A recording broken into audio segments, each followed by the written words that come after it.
My hand was shaking so hard I couldn't get the key into my own front door.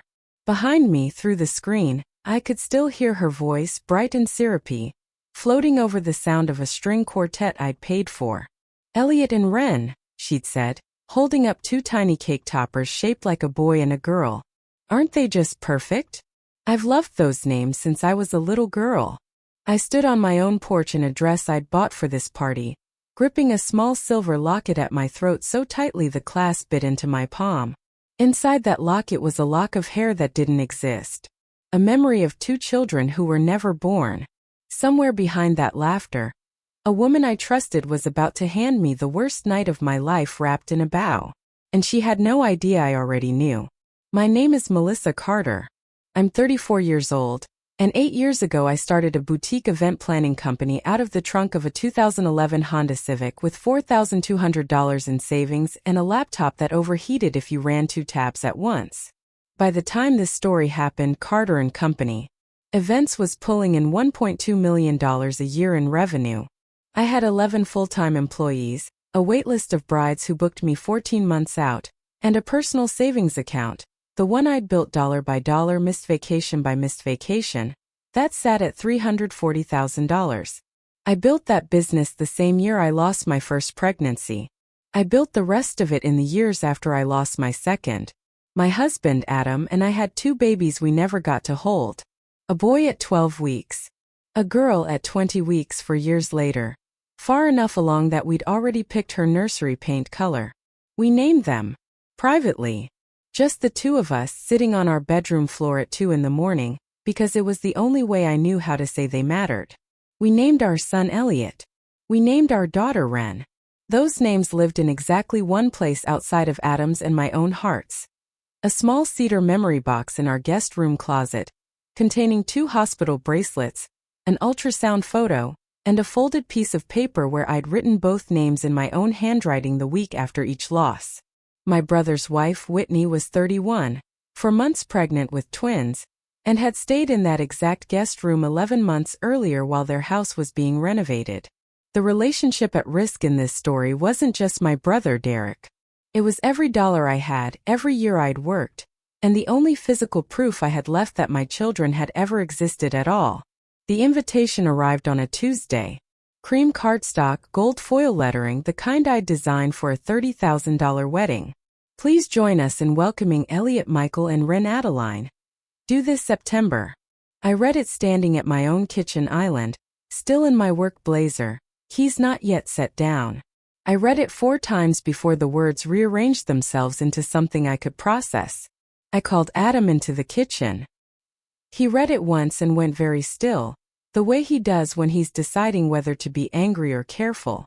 "Maybe it's a coincidence," he said, in the voice of a man who did not believe that. 3 days later, we went to the reveal dinner anyway, because not going would have raised questions I wasn't ready to answer, and because some small foolish part of me needed to hear it from Whitney's mouth before I let myself believe it. She was radiant that night, in a blush pink wrap dress with her hand resting on her stomach the way pregnant women do when they know people are watching. She had a virgin mojito in one hand and my brother's attention in the other, and when I asked her, carefully, lightly, where the names came from, she smiled at me over the rim of her glass. "Derek and I have loved those names forever," she said. "Elliot for strength. Wren for a little songbird. They just felt right." She had never once, in 6 years of marriage to my brother, mentioned either name to me. Not at Thanksgiving. Not at her baby shower for her first son. Not once. I smiled back at her. I said congratulations. And underneath the table, I dug my thumbnail into the pad of my finger hard enough to leave a mark, because it was the only way I knew how to stay silent. I didn't confront anyone yet. I went home and I checked the cedar box. It was still there, still in the closet, still holding the bracelets and the ultrasound photo. But the folded paper with the names, the one I'd written by hand, had been refolded along a different crease than mine. I'd folded it in thirds, corner to corner. It was now folded in half. I called the contractor who'd renovated Derek and Whitney's kitchen 11 months earlier. He confirmed what I already suspected. They'd stayed with us for 19 days that spring while their floors were redone. Whitney had specifically requested the guest room with the big closet because she said she needed space to unpack her maternity clothes for her first pregnancy. She'd had a 19-day window and a house full of unsupervised afternoons while Adam and I were both at work. I invited Derek to lunch alone. I asked him plainly if Whitney had ever seen the box. He didn't deny it right away. He did something worse. He got defensive on her behalf, in that tone people use when they've already rehearsed the explanation. "Look, Whitney's a very intuitive namer," he said, actually using that phrase, intuitive namer, like it was a licensed profession. "She does a whole vision boarding process for baby names. Sound patterns, numerology, ancestral resonance. It's a whole methodology. The fact that it overlaps with names you two picked is just... Statistically, with popular baby names, these things happen. Elliot and Wren were not, at that time, in the top 200 baby names in the country. I checked. But I nodded. I let him believe I bought it, because I needed to know how far this went before I let either of them know I was looking. 3 weeks later, a friend sent me a link with the message, "Isn't this your brother's wife?" It was a parenting influencer account, 40,000 followers, and the newest post was Whitney, hand on her belly, captioned, "The story behind our baby's names is honestly kind of magical. A story about family, fate, and a box I found that changed my life. Swipe to hear the full journey. Dove hashtag Eliotandrin hashtag Mintobe." The photo in the second slide was my cedar memory box. Not a similar one. Mine. You could see the small brass latch Adam had replaced the year before, the one with the tiny dent from where he dropped it moving furniture. She hadn't just taken the names. She'd built a content series out of them. There was a sponsorship tag at the bottom for a baby furniture brand, and $1,800 partnership deal, according to the rate card another friend in the industry pulled for me, built entirely on a story that was, in the most literal sense, stolen grief. At Derek and Whitney's next family barbecue, I stepped into the kitchen for a refill and stopped outside the doorway when I heard my name. "She's being so weird about the names thing," Whitney was saying to her sister, laughing under her breath. "Like, they weren't even real babies, Court. One was barely bigger than a bean. She's turning her whole identity into being sad about tissue." "Derek's worried she's gonna make a scene at the shower," her sister said. "She won't," Whitney said, and I could hear the smile in it. "Melissa doesn't make scenes. She just writes checks and smiles. That's kind of her whole thing." I stood in that hallway for 11 seconds. I counted them. Then I walked back into the kitchen, refilled my water, and asked if anyone wanted more ice. That was the night I stopped being careful and started being thorough. I hired a forensic accountant, a woman named Priya Anand who'd done contract work for my business before, and asked her to quietly review the Carter Family Legacy Fund, a joint investment account my late father had set up years earlier, seeded with $210,000, meant to help either Derek or me start a business or buy a first home, administered jointly by both of us as adult signatories. Derek had never touched his half. I'd never touched mine. Priya came back to me 12 days later with a spreadsheet and a very careful expression. "Someone's been pulling from the joint fund since March," she said.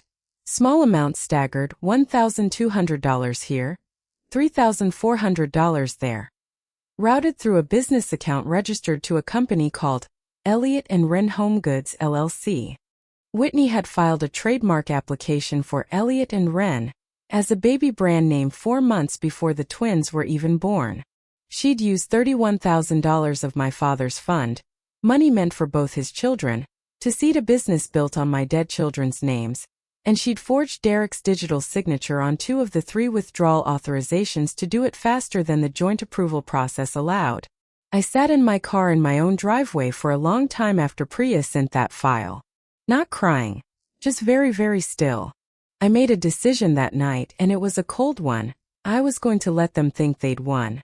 For the next 6 weeks, I became someone I am not. I stopped correcting Whitney when she talked about her naming story. I let my shoulders round a little when I sat at family dinners. I started leaving my sentences unfinished, trailing off like I couldn't quite hold a thought. I don't know, I guess it doesn't matter. And I watched Whitney's eyes soften with something that wasn't kindness. It was satisfaction. I stopped wearing sharp blazers to family events and wore soft cardigans instead, the kind that make people talk slower to you like you might bruise. I let my coffee go cold in my hand at 2 different dinners and didn't drink it, just held it, staring somewhere past everyone's shoulder. Derek told Adam at a golf outing that he thought I was finally healing a little and learning to let the names thing go.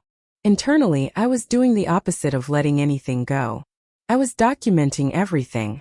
Every version of the story Whitney told got slightly bigger, slightly bolder, the more harmless she believed I'd become. People show you the most when they think you've stopped watching. I needed her to stop watching me watch her. I set the bait 3 weeks before the twins' sip and see. The big reveal party Whitney was throwing with 40 guests, a hired photographer, and I'd learned a second sponsorship deal worth $4,500 tied to a live brand launch of Elliott and Wren home goods. The bait was simple.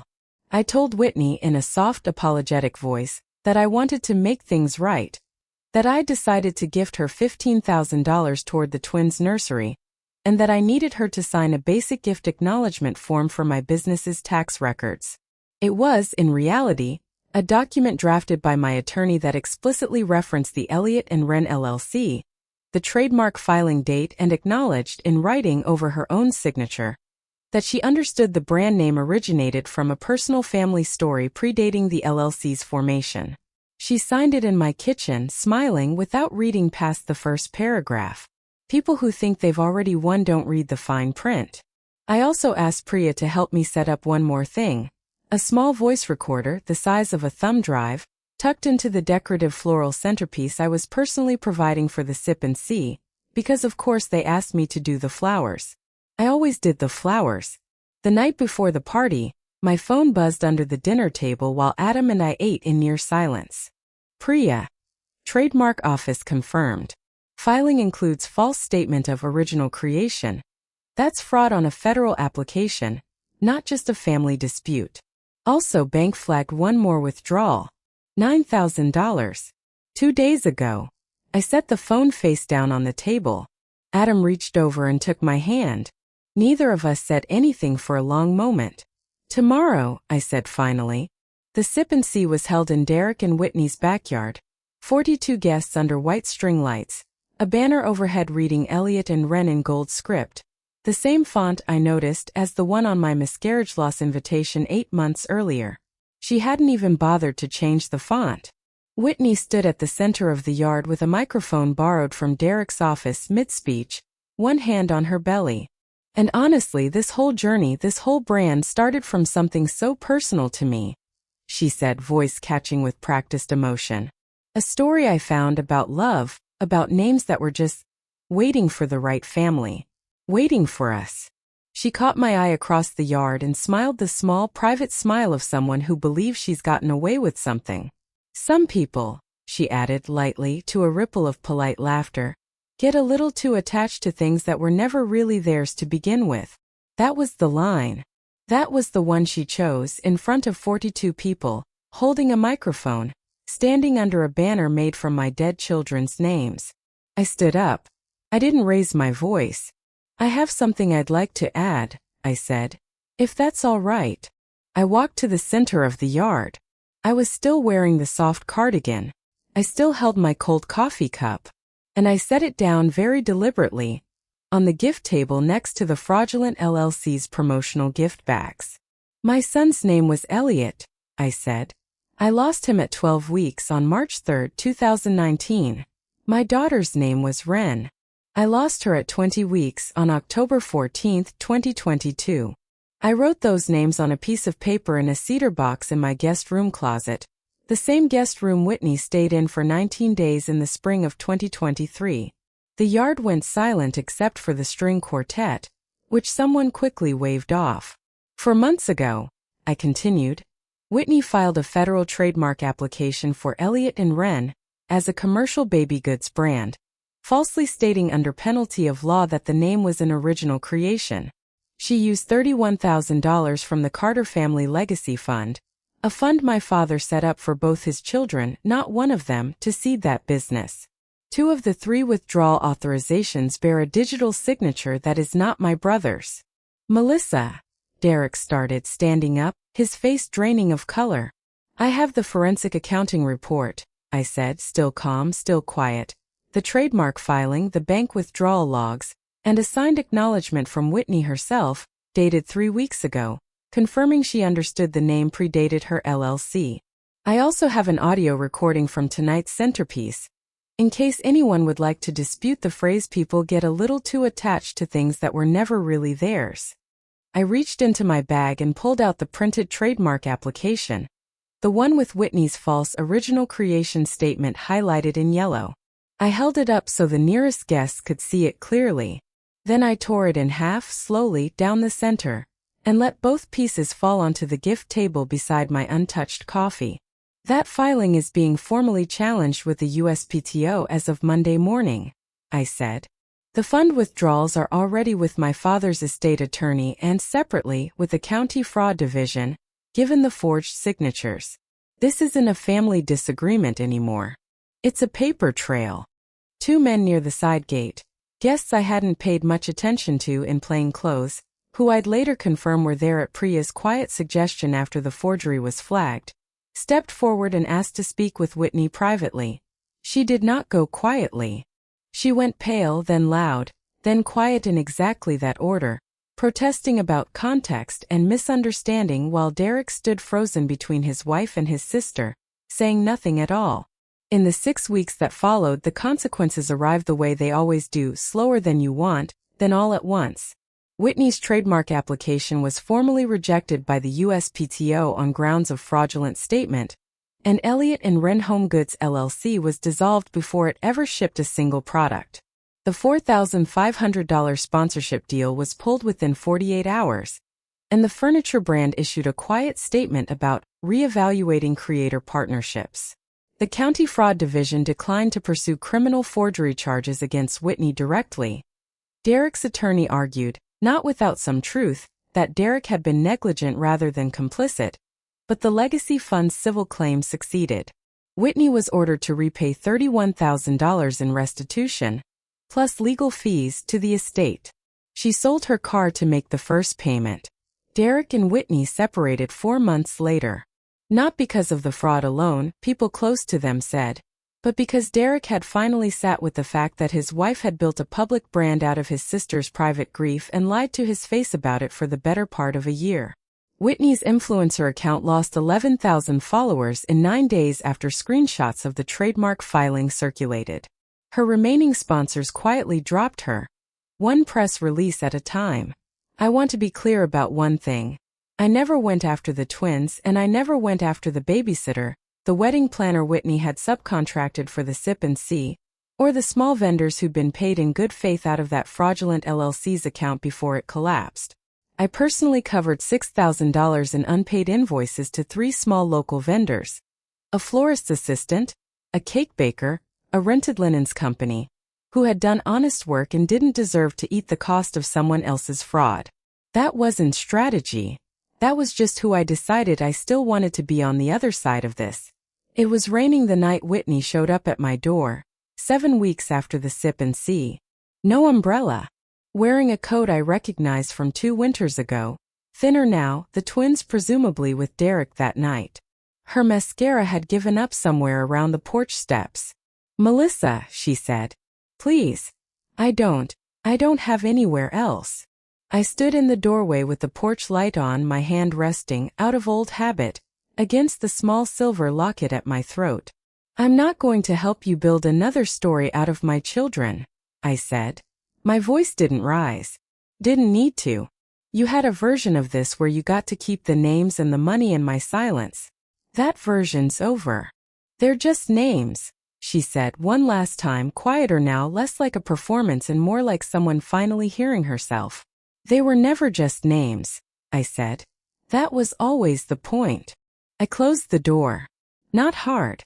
Just firmly, the way you close something that doesn't need to be reopened. Adam was in the kitchen when I came back inside making tea, and he didn't ask who it had been. He already knew. He handed me a mug and I held it with both hands, actually warm this time, and we stood at the counter in a silence that finally, for the first time in over a year, didn't feel like something I was managing. It just felt like quiet. You okay? He asked. Yeah, I said. And I meant it.